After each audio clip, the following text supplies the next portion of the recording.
नमस्कार, मैं हूं केशव पंडित और आप देख रहे हैं देश का तेजी से बढ़ता एटीवी न्यूज चैनल। इस वक्त आप देख रहे हैं हमारा खास कार्यक्रम द केशव पंडित शो। हमारे साथ में वरिष्ठ पत्रकार संकेत चतुर्वेदी साहब जुड़ चुके हैं। बहुत बहुत स्वागत है संकेत साहब आपका। धन्यवाद। लगातार जो है युद्ध चल रहे हैं, रूस यूक्रेन का खत्म नहीं हुआ, लेकिन साथ ही फिलिस्तीन का और इजराइल का युद्ध चल पड़ा। दूसरा खत्म नहीं हुआ तो साथ ही इजराइल, ईरान का, अमेरिका और ईरान का, इसके बाद में ईरान ने जिस तरह से बम बरसाए अपने ही देशों पर, उसको पूरी दुनिया ने देखा। उसके बाद जो है अर्थव्यवस्था तो प्रभावित हुई ही, बहुत सारे देश भी बिना युद्ध लड़े उसकी चपेट में आए और प्रभावित भी हुए। आप कैसे देखते हैं कि युद्ध बंद होगा या नहीं? क्या वाकई में ईरान की शर्तें अमेरिका मानेगा? क्योंकि अमेरिका आज जो बयान देता है वो सुबह पलट जाता है। ईरान में खुशी की लहर है कि हमारी मांगे मान ली गई, अमेरिका ने कहा कि कोई मांग नहीं मानी गई।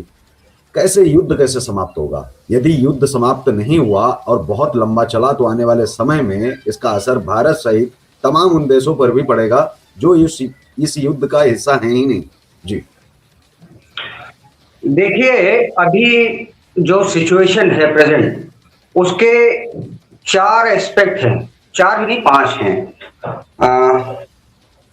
उसमें सबसे पहला है ईरान का। ईरान क्या कह रहा है? ईरान कह रहा है कि सीज फायर माना नहीं जा रहा। जो सीज फायर अभी हुआ है, जो 12 घंटे तक मेरे ख्याल में नहीं टिका, 14 दिन का सीज फायर जो हुआ था, तो ईरान कह रहा है सीज फायर माना नहीं जा रहा। इजराइल कह रहा है युद्ध अभी समाप्त नहीं हुआ। यूएस कह रहा है कि सीज फायर को समझने में ईरान से गलती हुई है। इजराइल का कहना है, हमारे जो नेतन्याहू जी हैं, बेंजामिन नेतन्याहू, वो कह रहे हैं कि हमारी तो अभी भी ट्रिगर पे उंगली है, जब मर्जी तक शुरू कर सकते हैं इस युद्ध को। मतलब वो कह रहे हैं कि हमारी तरफ से हमने ये सीज फायर कर रखा है। लेकिन साथ में एक एंगल और है, वो है पूरे विश्व का, क्योंकि वर्ल्ड का 20% ऑफ द जो ऑयल है वो यहीं से जाता है, स्ट्रेट ऑफ हॉर्मुज से। तो जो वर्ल्ड के बाकी देश हैं वो कह रहे हैं भैया स्ट्रेट ऑफ हॉर्मुज खोलो। जैसे इटली है, जैसे फ्रांस है। मैक्रो ने कहा कि अब जो इजराइल ने अभी हाल में ही हमला कर दिया लेबनान के ऊपर, तो वो हमला गलत है। इजराइल का कहना है कि देखो भाई, लेबनान सीज फायर में लेबनान इंक्लूडेड ही नहीं था। हमारे पास एक मौका मिला है, हम तो देखेंगे जैसा भी हमें, मतलब जो उनके कर्मों से जो प्रतीत हो रहा है, जो नेतन्याहू जी कर रहे हैं, उससे जो देखने में समझ में आ रहा है कि वो अभी रुकने के कोई मूड में है। वो कह रहे हैं कि मैं मारूंगा। वर्ल्ड रो रहा है इस बात के लिए, भैया ऑयल की वजह से एक स्पाइरल इन्फ्लेशन नाम की चीज होती है। अगर ऑयल का प्राइस बढ़ गया तो ट्रांसपोर्टेशन का प्राइस बढ़ गया, तो उसकी वजह से बाकी सब चीजों के प्राइस बढ़ गए। आप अपने ही घर के आसपास कहीं जाके देखिएगा, जो खाने का सामान है, तेल, लोग कहते हैं ना तेल कौन सा खा लोगे, पैसा नहीं खा लोगे, नहीं, ऐसा नहीं है भाई। सब कुछ एक दूसरे से कनेक्टेड है। अब तेल का प्राइस चूंकि बढ़ा, वो गैस का बढ़ गया, तो हमारे यहाँ क्या होता है, फिर हमारे यहाँ खाने का बढ़ जाता है। आप जाएंगे, आपको जो समोसा कल तक 10 रुपए का मिल रहा था, बिल्कुल लेमैन टर्मिनोलॉजी में समझा रहा हूँ, वो अब आपको 15 का मिल रहा है। इस तरह से पूरा वर्ल्ड उसकी चपेट में आ रहा है, जो वहां पर शुरू हुआ है। तो या तो अगर पूरे वर्ल्ड को सुविधा से जीना है, तो या तो ये पूरी तरह से समाप्त करेंगे, बीच में ना छोड़ें, या ये सीज फायर अगर करना है तो फिर बिल्कुल ही खत्म करें। लेकिन बीच में यहाँ पे बैठना, और एक रुख और है, वो है पाकिस्तान का। पाकिस्तान कह रहा है कि हमने कराया है सीज फायर, और हमारे यहाँ मीटिंग हो रही है और हमने सीज फायर कराया। लेकिन सच बात तो ये है, एक अखबार आता है भाई साहब, न्यूयॉर्क टाइम्स। न्यूयॉर्क टाइम्स में खबर ये छपी कि जो शहबाज शरीफ ने ट्वीट करा है, उसको पहले व्हाइट हाउस ने अप्रूव करा, तब तो वो आगे उन्होंने कहा कि ट्वीट उसको आगे दिखा दो लोगों को। मतलब व्हाइट हाउस बता रहा है कि शहबाज शरीफ को करना क्या है। तो ये है अभी ओवरऑल अगर कहूं तो इजराइल, यूएस और ईरान युद्ध अपने आप में एक उलझाव भरा शब्द समूह है। अब इसकी शुरुआत कहां से होती है, मैं एक चीज पहले थोड़ा सा क्लियर कर दूं। इसकी शुरुआत होती है जहां पर ये है ना, सारा जहां हमारा, मुस्लिम है हम, सारा जहां हमारा। तो उसी प्रकार से हमले करे गए, सब जगह करे गए।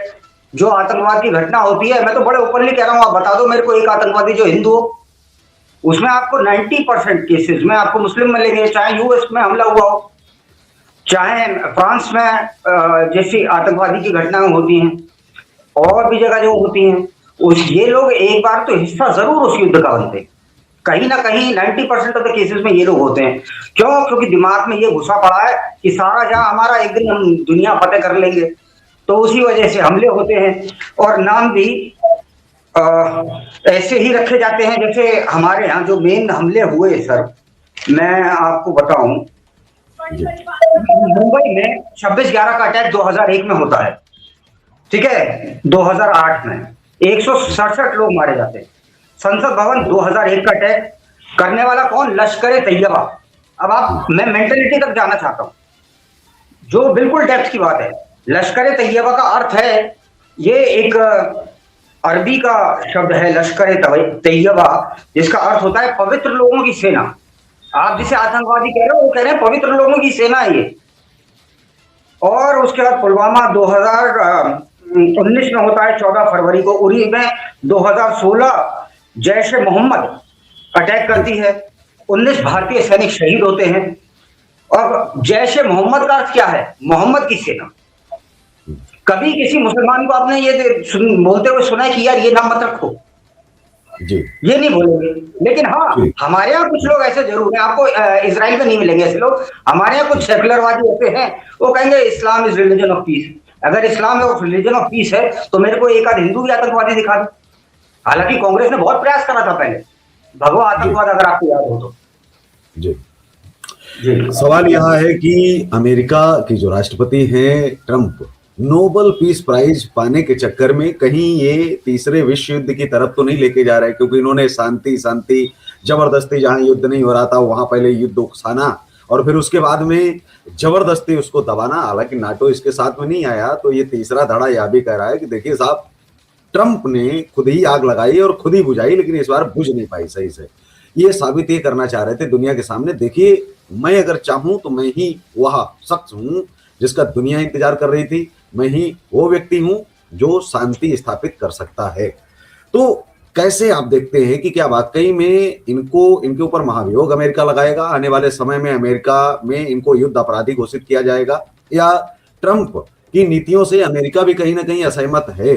जी, मुझे लग रहा है कि इसमें अब डोनाल्ड ट्रंप को पीस प्राइज मिले ना मिले, कहीं ना कहीं ऐसी संभावना है कि ईरान कहीं पाकिस्तान की पिटाई ना लगा दे।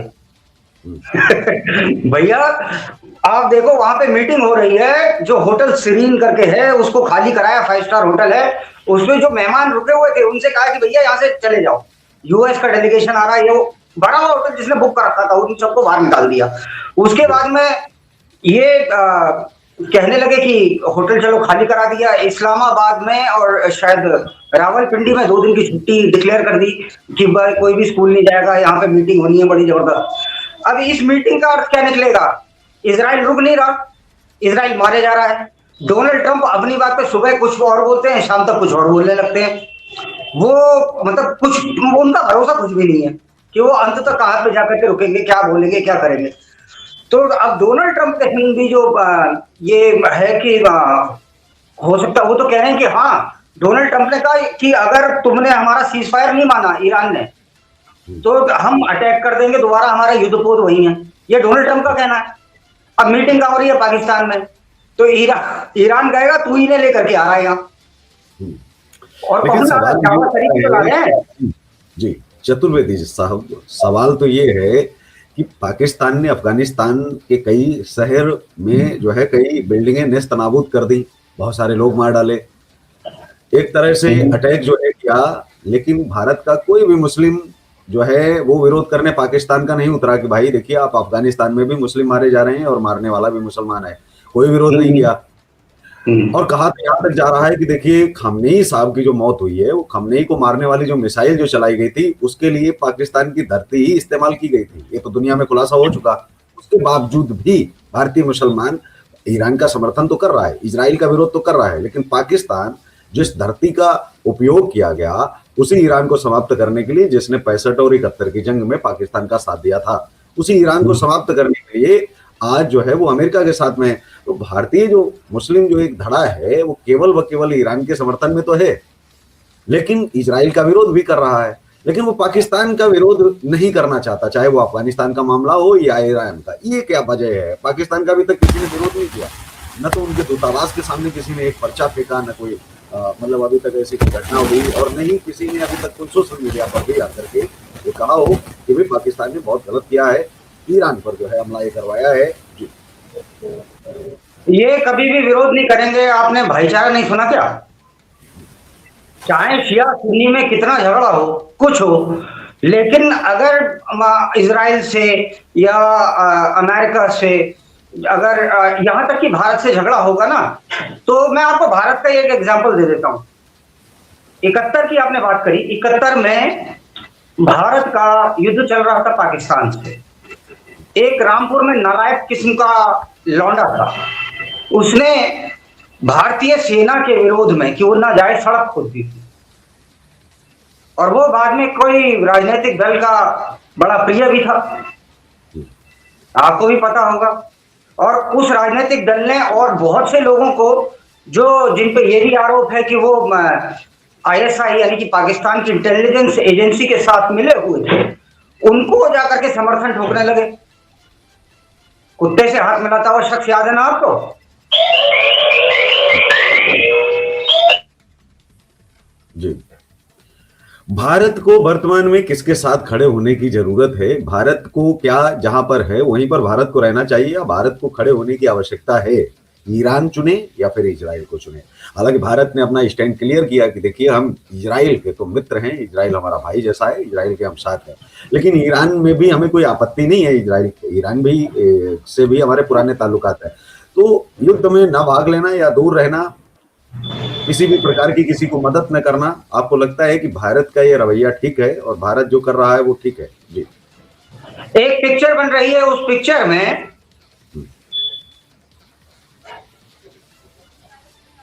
डैनी है, उस पिक्चर में और दो चार विलेंस के नाम बताइए ना। अमरीश पुरी हैं उस पिक्चर में, एक और कोई विलेन है। तो जब डैनी है, रंजीत हैं और अमरीश पुरी हैं उस पिक्चर में, सुनिए ना, तो उसमें अमिताभ बच्चन का वो कूदे भाई, वो हमारी लड़ाई नहीं है, लेना एक न देना, तो उसमें जाकर के मैं लड़ने लगूं।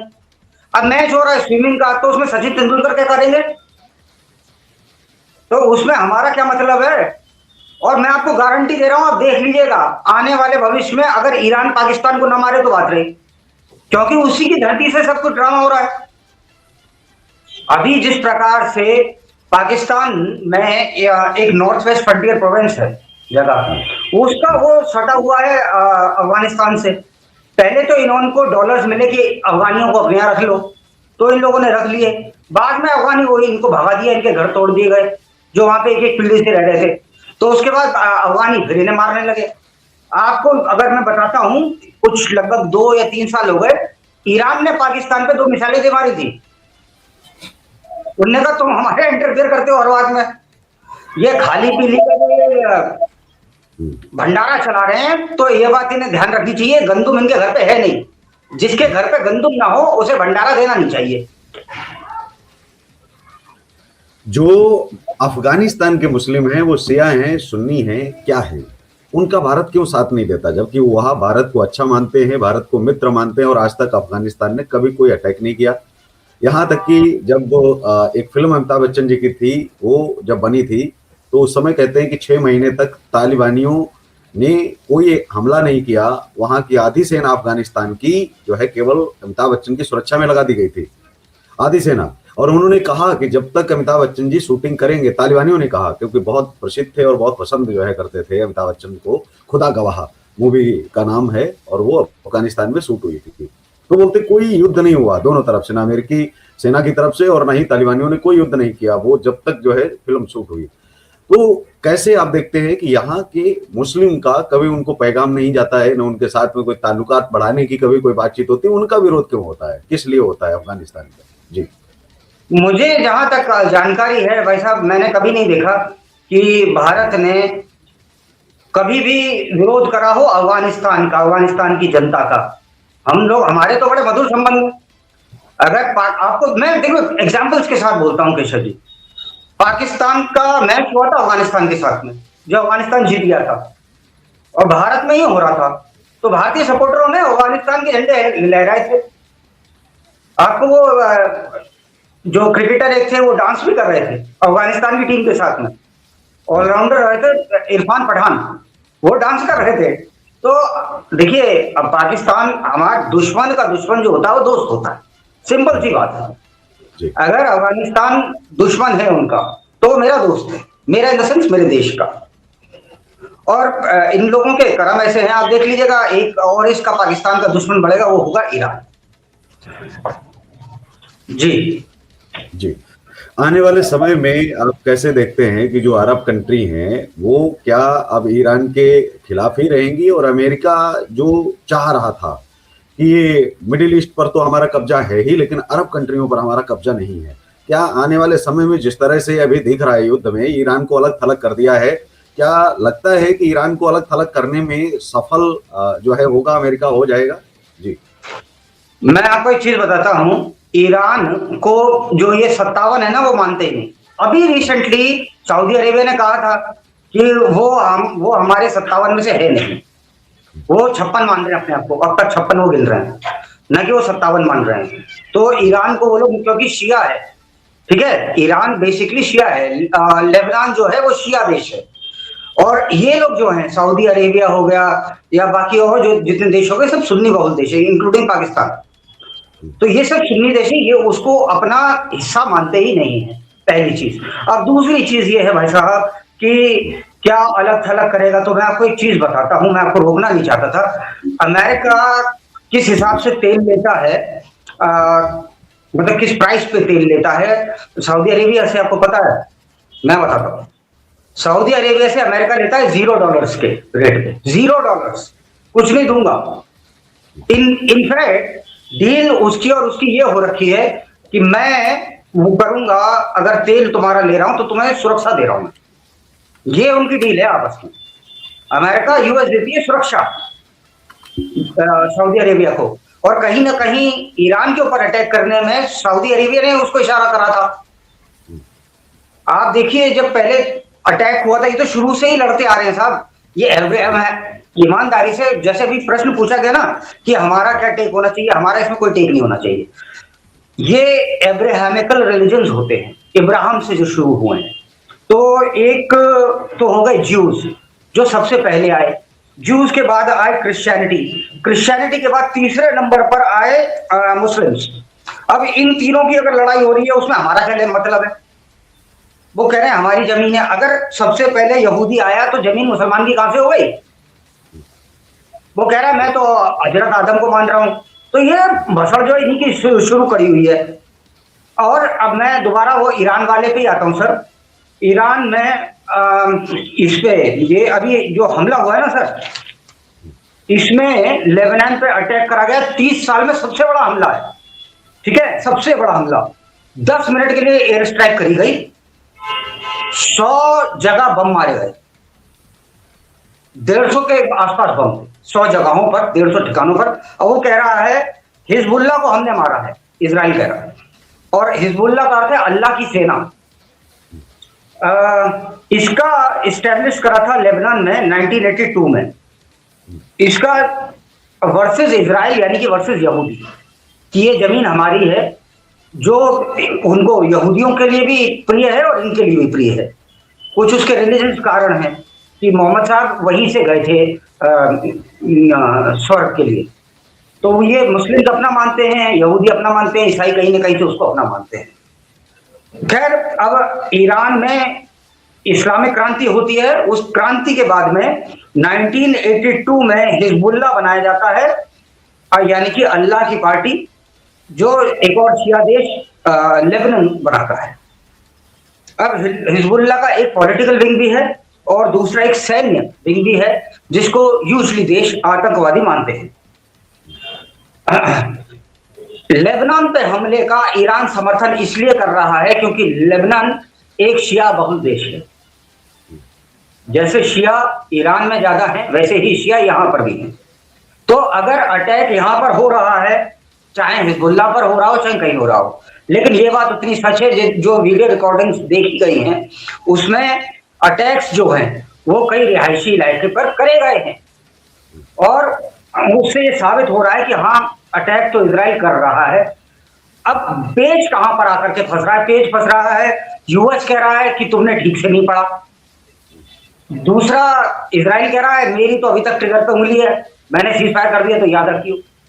तीसरा कह रहा है कि मेरे पे अभी भी अटैक हो रहा है, कि लेबनान पे अटैक क्यों कर रहे हो?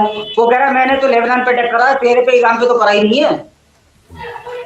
मतलब ये है कि मेरा अगर आपसे झगड़ा है तो मैंने आपके पड़ोसी पे अटैक क्यों कर दिया? तो खैर देखते हैं, ये इनका आपस की मसला है मसले में।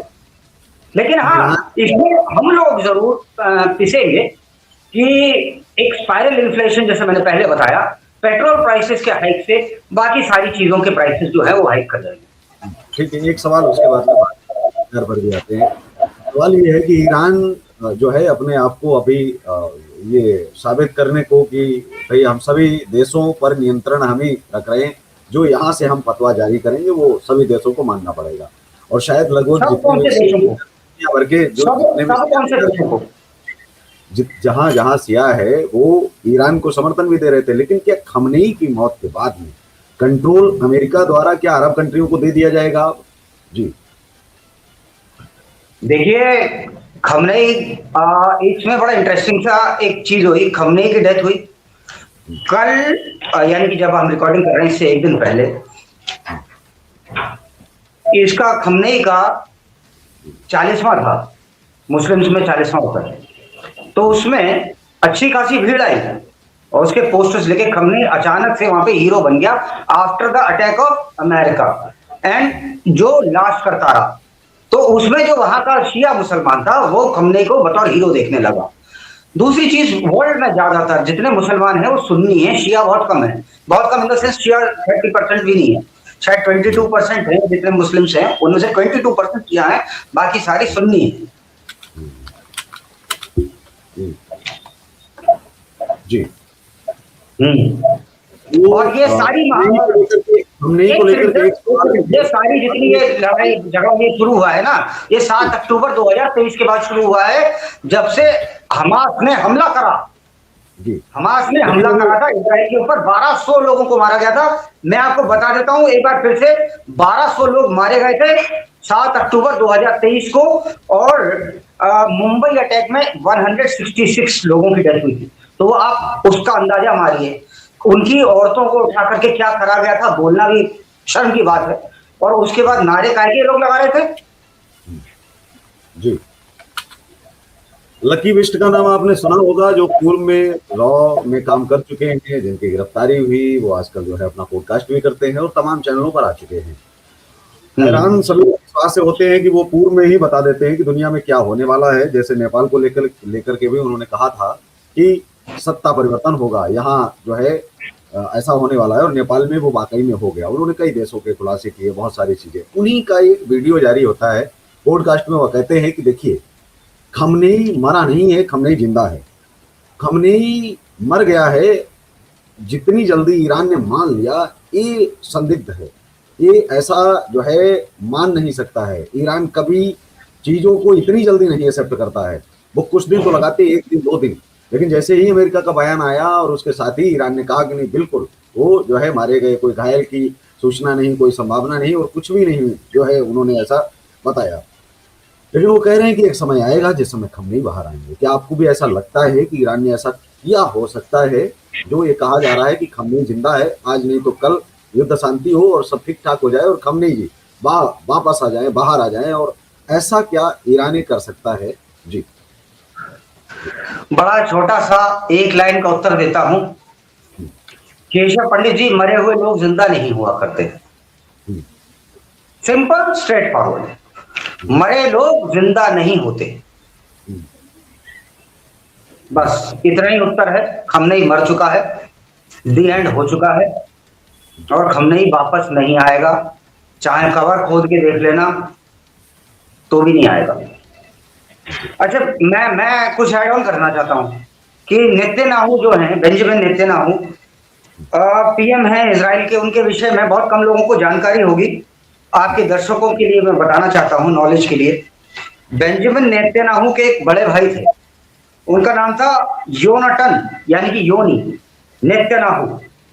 और 4 जुलाई 1976 को ऑपरेशन थंडर में युगांडा एयरपोर्ट पर वो कमांडर हुआ करते थे इनके इजराइल के आर्मी के। उनकी युगांडा के उधर डेथ हुई थी, छोटी सी एज में हो गई थी। और वहां पर इजराइल में ज्यादातर लोगों को, ज्यादा नहीं, वहां पर लोगों को अनिवार्य है जाना सेना में। तो देशभक्ति उनमें कूट कूट के भरी है। इजराइल एक ऐसा देश है जिसकी जनसंख्या 1 करोड़ नहीं है, और उसने पूरे 56-57 की ऐसी तैसी मार रखी है कि हम 56 है, हम 56 है। अरे 56 उत्पन्न गए भाड़ में, उन्होंने कहा मैं मारूंगा, और वो मार रहा है। तो बात देशभक्ति की है साहब यहाँ पे, और टेक्नोलॉजी की भी है। अब ये धरती चपटी है और ऐसे इशारा करा तो चांद के 2 टुकड़े हो गए, ये पढ़ने वाले व्यक्ति थोड़ी ना कुछ बता पाएंगे जी। वो रॉकेट लॉन्चर नहीं बना पाएगा। हाँ, एक और ईरान ने कहा है कि देखिए 3 शर्तों का उल्लंघन ईरान बता रहा है। ईरान का मानना है कि सीज फायर का 3 शर्तें हैं सीज फायर की जिनका उल्लंघन हुआ है। पहला, लेबनान में भी सीज फायर था। दूसरा, ईरान का एयर स्पेस जबरदस्ती, मतलब उसमें ड्रोन हमले करे जा रहे हैं, एयर स्पेस का यूज करा जा रहा है, ड्रोन से हमले करे जा रहे हैं ईरान में अभी भी। और तीसरा, ईरान के यूरेनियम एनरिचमेंट को मान्यता देना था, लेकिन अब अमेरिका इससे पलट रहा है, और अमेरिका कभी भी ईरान को यूरेनियम एनरिचमेंट को अलाउ नहीं करेगा, नहीं करेगा, नहीं करेगा। वो एक और कोरिया क्यों बनने देगा? वो क्यों बनने देगा एक और कोरिया? वो एक इनफैक्ट अफगानिस्तान में अब उन्होंने कहा है, डोनाल्ड ट्रंप ने, युद्धपोत अपनी जगह ही रहेंगे, और सीज फायर का अगर ईरान ने पालन नहीं किया तो फिर हमला हो सकता है जो पहले से भी ज्यादा भयानक और खतरनाक होगा। पलट के आते हैं आखिरी सवाल जी, आखिरी सवाल ये है, ईरान ने क्या करा, स्ट्रेट ऑफ हॉर्मुज जो है उसको लगभग बंद करने की कोशिश करी फिर से। अब वर्ल्ड का 20% ऑयल वहां से निकल रहा है, तो फिर से चीख पुकार मचनी लाजमी है। इसलिए या तो ये युद्ध बिल्कुल एंड तक समाप्त करा जाए, या तो पूरी शांति कर ली जाए, या पूरी तरह से लड़ लिया जाए, और उसमें हम लोगों को कोई कायदे से डायरेक्ट कोई रोल नहीं होना चाहिए, और है भी नहीं। और दूसरा, ये जल्दी से जल्दी हो। बेसिक बात जो है, जो हर आपके दर्शक के लिए इंपॉर्टेंट है, जो युद्ध से संबंधित ये है कि जो सिलेंडर है गैस का, वो सस्ता होना चाहिए। पेट्रोलियम जो है वो सस्ता होना चाहिए। और जो सरकार को करना चाहिए वो क्या है कि जा करके ऐसे ऑल्टरनेटिव्स देखे, और आज से ही उस पर काम करना शुरू करें। जैसे ईवी की गाड़ियां हो, पेट्रोलियम पे हमारी निर्भरता कम हो, और दूसरे देश कौन कौन से हैं जहां से मंगाया जा सके, जैसे रशिया दे रहा था, जैसे वेनेजुएला दे रहा था, उस टाइप से।